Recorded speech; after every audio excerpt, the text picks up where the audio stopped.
مسلم خواتین تعلیم کے میدان میں بغداد کے ایک خلیفہ کو اپنے بیٹے کی شادی کرنی تھی۔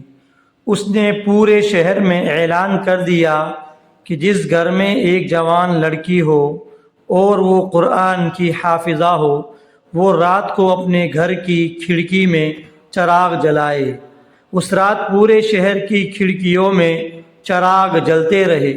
ان کے لیے فیصلہ کرنا مشکل ہو گیا۔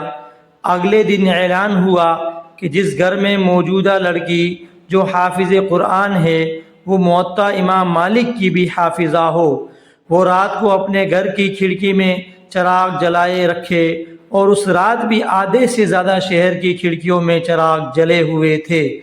کتنا خوبصورت نظارہ رہا ہوگا۔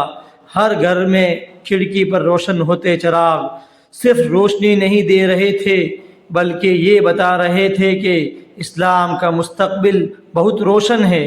ان چراغوں کی روشنی اس بات کا منہ بولتا ثبوت تھی کہ ایک بہترین نسل کی پرورش کے لیے مناسب اور بہترین تربیت دی گئی ہے۔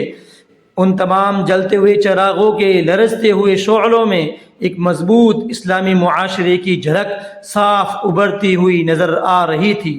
اگر آج ایسا پہلا اعلان ہو جائے تو بہت کم گھروں کے چراغ جلیں گے، اور اگر دوسرے اعلان کی شرط کو ساتھ رکھا جائے تو یقیناً پورے معاشرے میں ایک گھر بھی ایسا نہیں جو روشن ہوگا۔